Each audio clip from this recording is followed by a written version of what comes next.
கருத்துக்களம்.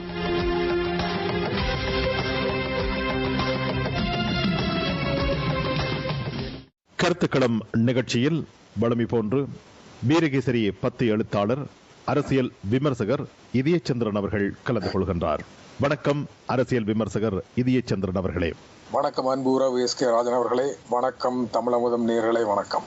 பல்வேறுபட்ட அரசியல் விடயங்கள் நிகழ்ந்து கொண்டிருக்கும் இந்த சந்தர்ப்பத்திலே நாங்கள் இந்த கருத்துக்களம் நிகழ்ச்சியில் அவை பற்றிய ஒரு கலந்துரையாடலை வழங்க இருக்கின்றோம். அமெரிக்கா இலங்கைக்கு எதிராக ஐக்கிய நாடுகள் மனித உரிமைகள் பேரவையில் நிறைவேற்றிய தீர்மானம் தொடர்பாக எழுந்திருக்கும் வாத பிரதிவாதங்கள் தொடர்பாக அரசியல் விமர்சகர் இதயச்சந்திரன் அவர்களே, நீங்கள் கருதுவது என்ன?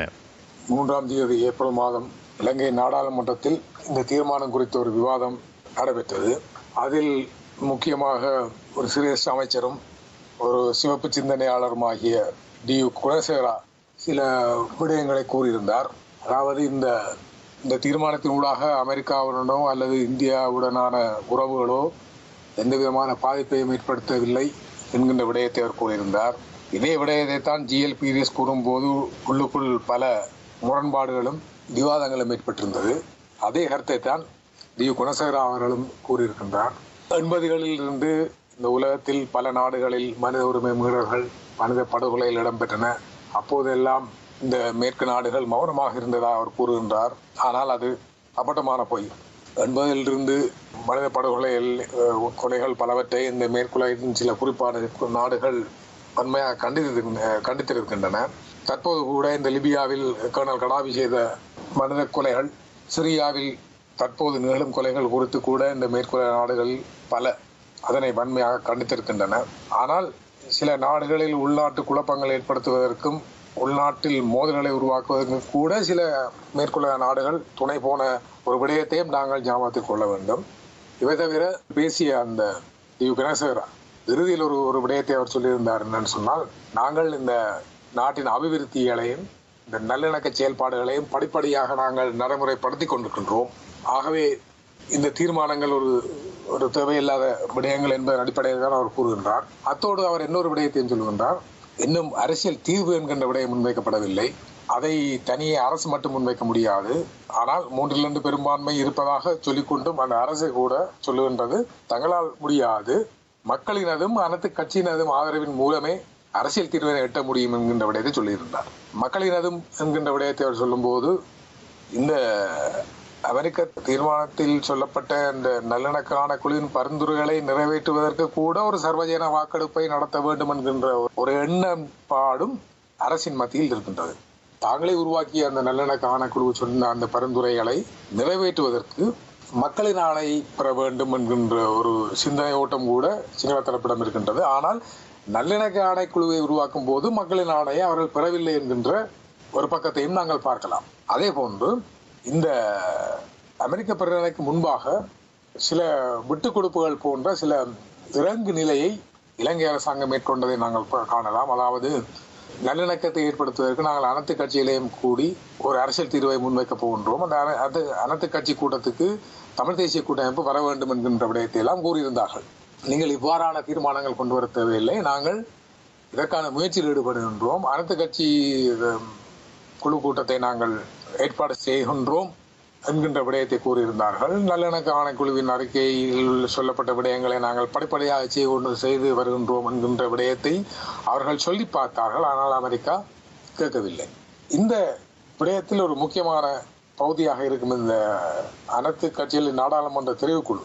இந்த நாடாளுமன்ற தெரிவுக்குழுவை மறுபடியும் இவர்கள் அந்த பிரச்சனையை மறுபடியும் தூக்கி முன்வைக்க போகின்றார்கள் போல் தெரிகின்றது. அதனூடாக இந்த பரிந்துரைகளை ஓரங்கட்டலாம் என்கின்ற ஒரு ராஜதந்திரத்தை கூட சிங்கள தேசம் கையாளக்கூடிய ஒரு சாத்தியப்பாடுகளும் இருக்கின்றன. கடந்த ஞாயிற்றுக்கிழமை வீரேசரியில் ஆசிரியர் தேவராஜ் எழுதிய கட்டுரையில் கூட ஒரு விடயத்தை சொல்லியிருந்தார். இவர்கள் எவ்வாறு ஏமாற்ற போகின்றார்கள், சர்வதேசத்தை ஏமாற்ற முயற்சி செய்கிறார்கள். ஆனால் சர்வதேசத்தில் இருக்கும் அந்த உலக மகா நாயகன் அமெரிக்கா அதுக்கு வளர்ந்து கொடுக்கவில்லை. ஆகவே மறுபடியும் இந்த நல்லிணக்க ஆணைக்குழுவினுடைய பரிந்துரைப்பை ஓரங்கட்டுவதற்கு இவர்கள் இந்த நாடாளுமன்ற தெரிவுக்குழு என்கின்ற விடயத்தை கொண்டு வரப்போகின்றார்கள். முன்பு இவர்கள் இந்த பிரச்சனையை பெரிதாக பேசும்போதுதான் வடகிழக்கில் இருக்கும் அந்த தமிழ் சிவில் சமூகம் தமிழ் தேசிய கூட்டமைப்புக்கு ஒரு காத்திரமான ஆலோசனைகளை முன்வைத்திருந்தார்கள். அதன் பிற்பாடுதான் இந்த நாடாளுமன்ற தெரிவுக்குழுவுக்குள் செல்வதற்கு தமிழ் தேசிய கூட்டமைப்பு விரும்பவில்லை என்கின்ற விடயத்தையும் அவர் சுட்டிக்காட்டி, அது மறுபடியும் நிகழக்கூடாது என்கின்ற வகையில் தான் அவருடைய கருத்து அமைந்திருந்தது. அது சரியான கருத்தாகத்தான் எனக்கு தென்படுகின்றது. ஆகவே இவர்கள் இந்த அரசை பொறுத்தவரையில் அவர்களுக்கு இருக்கும் ஒரே ஒரு பிரச்சனை என்று சொன்னால், இந்த சிங்கள மக்கள் மத்தியில் இருக்கும் தங்களுடைய வாக்கு வங்கிகளை தக்க வைப்பதற்கு இனவாதத்தை தொடர்ச்சியாக பேச வேண்டும், தமிழ் மக்களுக்கு உரிமைகளை கொடுக்க சொல்லி இந்த சர்வதேச மக்கள் மீது அழுத்தம் தெரிவிக்கின்றது. அவர்கள் கேட்கும் அந்த உரிமைகளை கொடுத்தால் நாடு துண்டாடக்கூடிய ஒரு வாய்ப்புகள் இருக்கின்றது. ஆகவே இந்த சர்வதேசம் எடுக்கும் நகர்வுகள் எல்லாம் நாட்டை பிரித்து விடும் என்கின்ற இந்த மகாவம்ச மயக்கத்தை தான் தொடர்ச்சியாக சிங்கள மக்கள் மத்தியில் கொடுப்பதற்கு இந்த சிங்கள ஆட்சியாளர்கள் விரும்புகின்றார்கள். அதன் ஊடாக எதிர்கட்சிகளையும் சமாளிக்கலாம், அவர்களுடைய எழுச்சியை கூட சமாளிக்கலாம். அடுத்ததாக இந்த பொருளாதார நெருக்கடியால் மக்கள் மத்தியில் தன்னியல்பாக எழும் அந்த போராட்ட உணர்வுகளை திசை திருப்பலாம் என்கின்ற வகையில் இந்த நல்லிணக்க ஆணைக்குழுவின் பரிந்துரையை நிறைவேற்றுங்கள் என்று சொன்ன அந்த தீர்மானத்தை கூட சிங்கள மக்கள் மத்தியில் இனவாதத்தை தொடர்ச்சியாக தக்க வைப்பதற்கு அல்லது புதிதாக விதைப்பதற்கு இதை பயன்படுத்தும், அதாவது இதனை ஒரு கருவியாக பயன்படுத்தும் முயற்சியில் தான் இந்த சிங்கள தேசம் விடுபட்டுக் கொண்டிருக்கின்றது. ஆனால் நாட்டின் நிலைமை அவ்வாறல்ல. நாங்கள் ஏற்கனவே பேசியது போன்று மார்ச் 23 பிற்பாடு இந்த பிரச்சனையை தொடர்ச்சியாக அவர்கள் பேசக்கூடிய ஒரு நிலை இருக்க போவதில்லை. என்று சொன்னால் இவர்கள் மறுபடியும் எண்ணெயினுடைய விலைகளை ஏற்றப் போகின்றார்கள், எரிபொருளினுடைய விலையை ஏற்றப் போகின்றார்கள், மின்சாரத்தினுடைய கட்டணத்தை உயர்த்தப் போகின்றார்கள் போன்ற செய்திகள் எல்லாம் கூடுதலாக வந்து கொண்டிருக்கின்றன. ஆகவே இவர்கள் எவ்வளவு காலத்துக்கு இந்த இனவாதம் என்கின்ற ஒரு மாயைக்குள் சிங்கள மக்களை வைத்துக் கொண்டு தங்களுடைய அரசியலை நடத்த போகின்றார்கள் என்கின்ற ஒரு கேள்வி பலமாக எழுகின்றது. ஆனால் இதில் ஒரு சோகமான விடயம் என்று சொன்னால், இந்த சிங்கள மக்கள் மத்தியிலோ அல்லது தென்னிலங்கையிலோ இந்த அரசுக்கு எதிரான ஒரு பலமான நாட்டு மக்களின் ஜனநாயக உரிமைகளை முன்னிலைப்படுத்தும் ஒரு பலமான எதிரணி ஒன்று இல்லை என்கின்ற ஒரு விடயம்தான் அரசுக்கு சாதகமாக இருக்கின்றது. அதைத்தான் அந்த அரசு இப்போதும் பயன்படுத்திக் கொள்ள முயற்சி என்று, அதாவது அமெரிக்க எதிர்ப்பு வாதம், இந்திய எதிர்ப்பு வாதம் என்கின்ற விடயத்தை அவர் சொன்னார்கள். அதாவது தாங்கள் தமிழின அழிப்பை மேற்கொள்ளும் போது வாய்மூடி மௌனமாக இருந்த இந்த உலக நாடுகள் இப்போது ஏன் பேசுகின்றன என்பதுதான் அவர்களுடைய அந்த கேள்வி. இவர்கள் இந்த அழுத்தங்கள் ஊடாக தமிழ் மக்களுக்கான உரிமையை கொடுங்கள் என்கின்ற ஒரு பாதைக்கு எங்களை இட்டுச் செல்ல போகின்றார்கள். அந்த பாதை நாட்டை பிளவுபடுத்தி விடும் என்கின்ற ஒரு கருத்தை, ஒரு மோசமான ஒரு இனவாத கருத்தை தான் தற்போது தொடர்ச்சியாக இந்த சிங்கள தேசம் சிங்கள மக்களுக்கு சொல்லிக் கொண்டிருக்கின்றது. இந்த சந்தர்ப்பத்திலே உலகில் எங்கிருந்து அழுத்தங்கள் வந்தாலும் எதிர்கொள்ள தயார் என இலங்கையின் அதிபர் மஹிந்த ராஜபக்ச அவர்கள் கூறியிருக்கின்றார். அவர் கூறியிருக்கின்ற இந்த கருத்தினுடைய பின்னணி எதுவாக இருக்கும் என்று நீங்கள் யோசிக்கின்றீர்கள்?